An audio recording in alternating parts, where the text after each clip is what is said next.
In just about 1 month-ish, Apple is going to finally unveil the all-new iPhone 17. Plus new Apple Watches, new AirPods, maybe some new Macs, iPads, and some other surprises thrown in there as well. I know it sort of sounds crazy. After months and months of leaks and rumors and speculation and more leaks, we're finally going to get the iPhone 17, and the last-minute leaks on the 2025 lineup are interesting. In fact, the most exciting thing from Apple's big fall event might not be the iPhone 17. Let me tell you everything we know about all the new Apple products coming in just a couple of weeks, all the exciting updates, and why this might be maybe one of Tim Cook's best and final events that everyone is gonna remember. And a big thanks to Surfshark VPN for sponsoring this video. So I know it sort of sounds weird since we've basically seen the iPhone 17 lineup from all different angles at this point, but these phones aren't officially out yet. In fact, iOS 26 is still in beta and they're still making some last-minute tweaks and changes.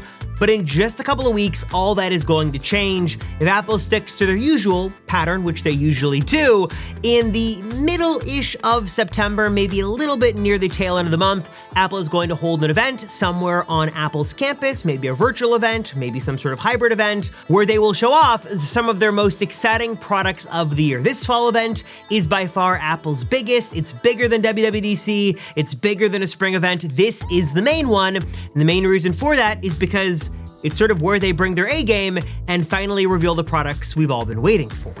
And of course, usually this event is the typical stuff. It's new iPhones, it's new Apple Watches. Sometimes they've snuck in an iPad in there or some other software or services thing. Sometimes there's a new Apple Watch model. I'll come back to that more in a moment, but first, there are a couple of surprises that we could see, we could not see, sort of depending on how Tim and other Apple executives are feeling right about now as they make their plans. For starters, AirTag 2 is one of those things that, according to rumors, has been done for months and months and months. It just hasn't made its appearance yet. Definitely could make its pop-up here at this fall event. And then also there's been a lot of talk about new iPads and new Macs. We've been hearing that Apple is working on an M5 version of the MacBook Pro that could be launching this fall. Maybe not, maybe with an OLED screen, maybe not till next year. That's still a little to be determined. But what does look a little bit more likely is a new iPad Pro with an M5 chip is coming. And the big feature with this, besides the M5 chip, is that according to Bloomberg, this new iPad Pro would have 2 cameras. One for the portrait orientation and one for the horizontal orientation. So basically you could have a better FaceTime, Zoom, selfie cam experience no matter which orientation you've got your iPad. It sounds really weird, but Apple has been slowly transitioning the iPad to more of a landscape device. The Apple logo now boots up in a landscape orientation. They're sort of working on making things work better no matter what the orientation is. And I guess given that iPadOS 26 is going to make the iPad more versatile and exciting, maybe this is a little tweak that pushes some people to buy. I don't really know why, but that's what we're hearing right now, just so you guys know the latest. Okay, but hold on a second. Maybe I should stop for a moment. I should apologize because some of you guys, you're out living your best life, you're enjoying the summer, you're on vacation, and you don't want to be spoiled with all of the late-breaking iPhone 17 news. You just want to come back this fall and be surprised and refreshed and excited. Unfortunately, it's a little too late for that. Sorry, you're already this much into the video, but it is not too late to keep your connection to the internet safe and secure thanks to our friends and this video's sponsor, Surfshark VPN. And look, I get it. I feel like most of you know what a VPN is these days, but most people don't use a VPN because, well, they're complicated, they're cumbersome, they're slow, they're laggy. You can only use 3 devices, but luckily Surfshark VPN is the total opposite. They solve all those problems plus so much more because it is not only super easy to use, like a virtual tap on your phone or a click on your computer to get connected, but it's also blazing fast. They've got over 3,200 servers around the world, so your connection is not only safe and secure, but also fast. They support an unlimited number of devices, so bring your iPhones, your iPads, your Macs. Even if you are in the Windows or Android world, you can have them all under one account, protected and safe.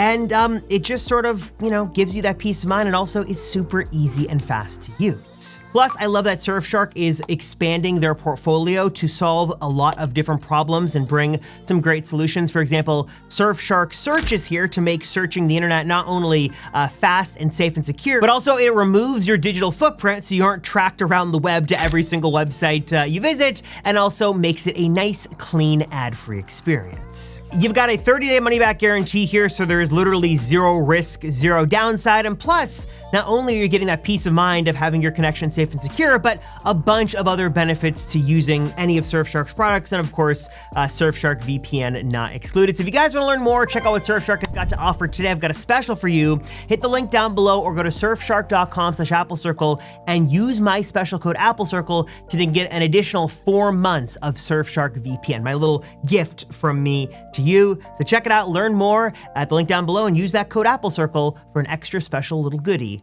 today.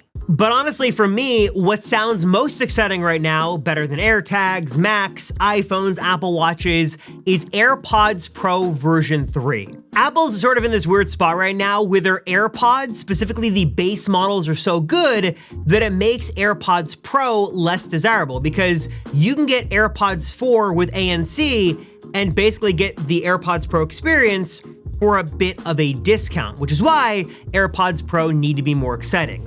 What we're hearing right now are a couple of things that could be changed. Number one is the design. We've heard that Apple could be experimenting with a much smaller bud stem design for AirPods themselves. Maybe this is the year we finally get some new colors. I mean, space black or space gray or something besides white would be super cool and would differentiate these things. I mean, they do them on AirPods Max, so maybe AirPods Pro are next for some colors. And then what's super cool about this are really the two main features. Number one is like the new Beats. There'd be a built-in heart rate sensor, so you can sort of track that metric while you work out or while you walk or jog or whatever. No need to have an Apple Watch on your wrist. And then the other big thing is that ANC should not only be better, like hopefully 2 times better active noise cancellation, but also there have been some rumors that Apple would give us the ability to pick, like on a 0 to 100 scale, exactly how much ANC level we want. So if we want a little bit more transparency, somewhere in the middle, or we're on a flight and we want the best ANC possible, AirPods Pro might finally give us the ability to pick exactly how much we want and dial it in, which would be great. I love AirPods Pro. This would make them way better, and honestly would definitely make AirPods Pro more worthy of their higher price and separate them a bit from AirPods 4 and AirPods 4 with ANC. When it comes to the usual suspects, things here are a little bit less exciting. We're hearing that Apple could, or probably will, give us an Apple Watch Series 11, though we haven't really heard about any changes this could have, so maybe this year they skip an update, maybe they do something minor. Same goes for the Apple Watch Ultra. There's been a lot of talk about an Apple Watch Ultra 3. If we'd get new colors, we'd get a brighter display, we'd get built-in satellite connectivity, we'd get some, screen improvement. We don't really know what is happening with this. Apple's been very off and on about Apple Watch Ultra updates. And then Apple Watch SE, there's also, spoiler alert, been a ton of debate about whether or not this is going to be getting some sort of update, if Apple's going to switch materials to make it lighter and more cost effective, if they keep things the same. We just really don't know as of right now. So we know Apple Watch updates are coming, but there is no concrete evidence to suggest exactly what is coming. There's also been some evidence or some rumors about Apple Watch being able to track your blood pressure and give you trends if it's going up or down. Makes sense given the sort of health and fitness task of Apple Watch, but again, there are so many weird pieces of rumors, we don't really know what to believe or what not to believe. And then, of course, we get to the star of the show, what everybody is waiting for, what we've seen so much, but not officially, is the iPhone 17 lineup. Now, the spoiler alert, the too long didn't watch Cliff Notes synopsis of this, is basically we're expecting 4 phones this year, an iPhone 17 with ProMotion, finally on the base phone, an iPhone 17 Slim or Air, iPhone 17 Pro, and iPhone 17 Pro Max. And basically, the idea with this lineup is you get what you want no matter where you are in your phone buying experience. If you want something basic, good camera, good battery life, you just want it to be good, there's the iPhone 17. If you care about slimness and lightness and airiness and you want something that doesn't feel like a brick in your pocket and you're willing to sort of sacrifice on some of the features, that would be the iPhone 17 Slim or Air, because we're hearing that would make some sacrifices in terms of the number of cameras. Battery life is not expected to be very good on that thing. And then just in general, you're going to be making some design compromises to get things super sleek and slim. And then iPhone 17 Pro and Pro Max is kind of what you'd expect. It's everything that Apple has to offer, sort of the best of the best. Triple cameras, you're getting better battery life, you're of course getting ProMotion, great screen, all that stuff is well and good. Now, we're not expecting any major redesign to the front of the phone, so we aren't gonna be getting a significantly smaller dynamic island. We're not gonna get the hole punch little cutout that's been rumored for a while. It's just not happening just yet, though I wish it was. We're not gonna be getting some huge redesign. That's expected for the 20th anniversary edition. Basically, the bigger design change here is going to be on the back with sort of this new camera bar layout. It basically seems like Apple is settling on this sort of two-tone design where the camera bar is a bit more pronounced and a bit raised up from the back of the phone. A lot more apparent on the Pro and Pro Max, a little bit apparent on the Slim, and then iPhone 17 basically looks like every single iPhone 17 we've seen. So no major design differences, of course. We'll get better battery life, we'll get better silicon, we'll get the usual stuff, but that's kind of the ethos of the 2025 iPhone lineup. There's also been some talk about maybe Apple changing the name, maybe they ditch the numbers and just go with iPhone, iPhone Air, iPhone Pro, and iPhone Pro Max, but with Apple being Apple and this weird obsession with numbers like iOS 26, who knows? And then before you ask, in terms of colors, right now we're hearing the Pro Max variants and maybe others, but at least the Pros are gonna be available in likely a sort of white silver, a new sort of burnt orange copper color. This was a rumor a couple of years ago that kind of fizzled out and didn't come true. Maybe Apple's bringing it back this time. A more dark blue color than also sort of your regular, whatever Apple calls their black equivalent, midnight gray, whatever it is, black, they all have weird names. Whatever the black equivalent is, white, black, and then maybe a couple of fun colors in between. And then in terms of colors for the 17 and 17 Air, leaks sort of suggest that they're all over the board. We don't really know if the 17 and 17 Air are gonna share the same color palette, something different. There's some greens, there's some purples, there's some silvers, there's some champagnes thrown around.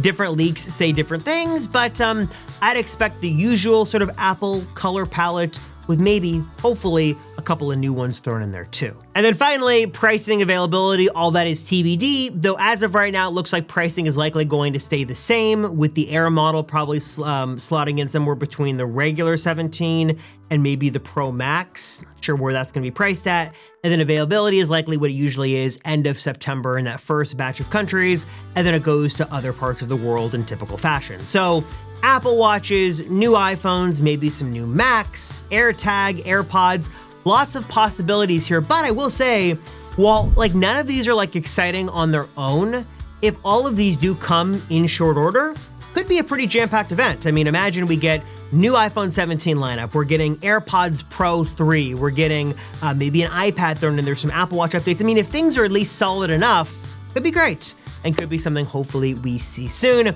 Of course, I've got all your leaks and your rumors and all that stuff here, so be sure to subscribe if you want to stay up to date on the latest. That's kind of what we know right now about Apple's big September event. Let me know your thoughts down below on how you think things are going to shake out. Appreciate you guys watching. Thank you so much. I'm Robert Rosenfeld. I'll see ya in the next one.